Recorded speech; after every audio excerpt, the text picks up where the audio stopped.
Buongiorno, mercoledì 14, la rassegna stampa di TG Plus.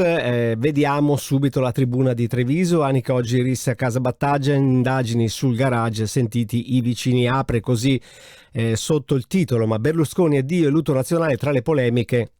Diciamo che è il titolo che impera sulla prima pagina, con tanto di fotonotizia di un Berlusconi preso di spalle che se ne sta andando. Oggi in Duomo il funerale di Stato, Camera e Senato fermi per 7 giorni. Da parte del PD arrivano critiche alla scelta del governo, dicono inopportuno fermare per tutto questo tempo. Poi sai, ognuno la pensa come vuole. Resta il rebus in Forza Italia, anche il Veneto attende segnali. Un altro assalto in villa, impresario fronte ai ladri, l'abbiamo riportata anche noi questa notizia, e Ilaria 6 mesi per la droga, l'hostess resta in carcere e sapete la condanna in Arabia. Ikea apre spazio per acquisti online a Sillemare, quindi si allargano anche questi grossi centri commerciali. Andiamo a vedere sul Gazzettino. Berlusconi, la regia passa a Marina, la primogenita gestirà la complessa partita tra azienda, politica, famiglia, sarà grande garante di Fratelli di Forza Italia. Ogni volta questa FI, con la scusa che molti di Forza Italia sono passati a Fratelli d'Italia, spesso si fa confusione. Comunque FI è Forza Italia, l'asse con Meloni che è invece FDI.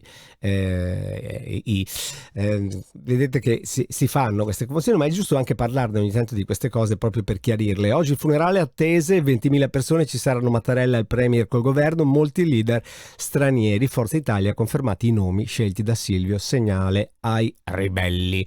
6 mesi per droga, condannata la hostess trevigiana in rabbia. Questa la troviamo un po' su tutti i giornali, così come la notizia di Giannakopoulos, la procura ha processo il patron delle televisioni di Media Nord-Est ancora per quella faccenda dell'Uls 7. Il popolo di Silvio in lutto, ora ci sentiamo più soli, e la torre di Mestre, quella di via Torino per capirci, che rappresenta con un LED wall enorme. Sapete che c'è questo LED wall enorme che guarda verso il porto di Marghera, che è pubblicitario, ma in questo caso dedica a Silvio Berlusconi. Venezia, le detenute al lavoro negli hotel. Non è male questa notizia, soprattutto per essere sviluppata a Focus. Potrebbe essere una faccenda interessante da capire. Lega, congresso il 24, nodo candidature. Un'occhiatina al Corriere del Veneto la diamo anche noi.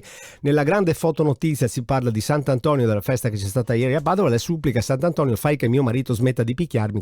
Cose un po' particolari da leggere questa, ma esistono anche queste cose. Le hostess veneta che dovrà stare in cella cella araba per 6 mesi, la sappiamo. Vedete che le notizie un po' si ripetono, quelle sono, però al Bosco dello Sport Cafarsetti va al TAR, e ai funerali di Silvio la polemica si ferma, la politica si ferma prima delle polemiche, la polemica inizia, ma la politica si ferma prima delle polemiche. Crisanti e Moretti criticano il lutto nazionale, sono troppi tutti questi giorni per fermare i lavori della politica nazionale. Un'occhiatina la diamo anche alla pagina trevisana di Notizie Plus. Vedete molte notizie di cronaca, controlli serrati sulle strade, rifiuto di pagare il biglietto del bus, arrivano i carabinieri, c'è uno straniero, ne ha fatti di tutti i colori, finché sono arrivati e l'hanno arrestato, e colti sul fatto ladri bloccano un inquilino e scappano. Questa è un'altra notizia che abbiamo già visto anche su tutti gli altri giornali. È tutto per ora.